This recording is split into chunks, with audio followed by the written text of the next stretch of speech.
Hello, good morning. Welcome to my new blog. तर आज सकाळी सकाळी मी ही शिमला मिरची बारीक अशी करून घेतली आहे. आज शिमला मिरचीची भाजी बनवणार आहे. तर बघू शकता किती छान बारीक झालेली आहे. खूप छान होतं आहे बारीक यात आणि कामं इझी होतं. तर चला तर मग यात मी तेल टाकून घेतलं आहे. तुम्हाला किती हवं आहे तर तुमच्या अकॉर्डिंग.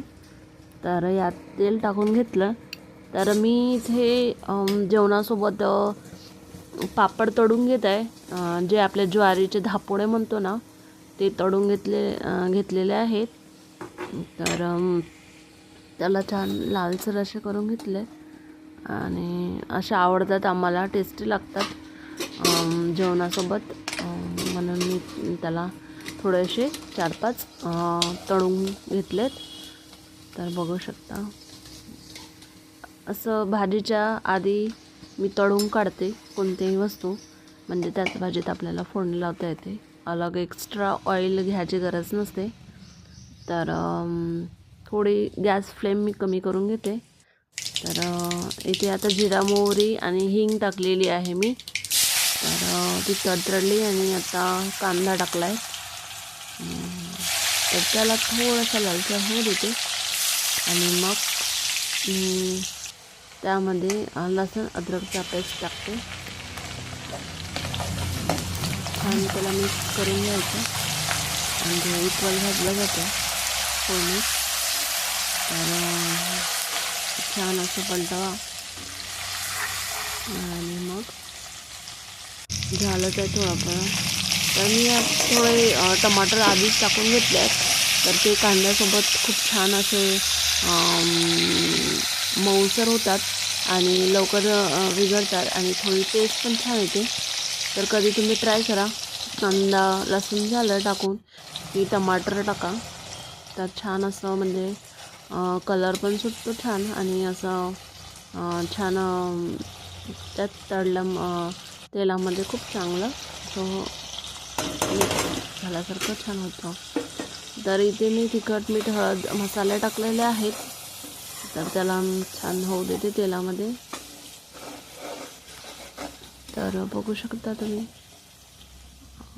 असं मस्त कलर येतोय त्याला.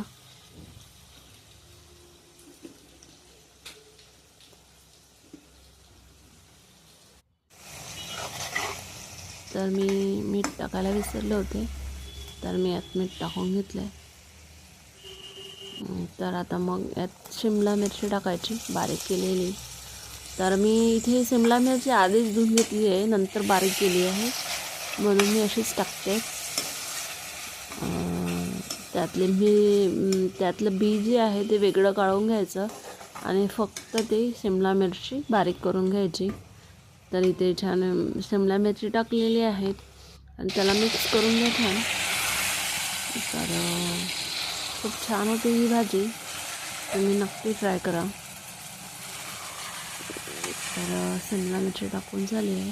त्याला थोडंसं छान मिक्स होऊ द्या आणि इथे मग झाकणी झाकून ठेवा आणि त्यावर मग थोडं पाणी ठेवा म्हणजे थोडं बुडी लागणार नाही, तुमची भाजी जळणार नाही आणि व्यवस्थित होतील. तर इथे बघू शकता तिचा कलर कसा आलेला आहे. इथे छान शिमला मिरची शिजून झालेली आहेत, बघू शकता तुम्ही. खूप मस्त आणि त्याला बघा रेड कलर खूप छान ऑइलिंग झालेली आहे.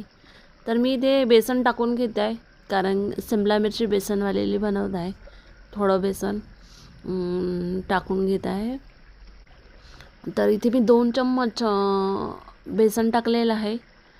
तर खूप छान होते ही भाजी. भाकरीसोबत पण छान लागते, झुणक्यासारखं. जो आपण भाकरीसोबत झुणका जो खातो ना त्या टाईपच असतात.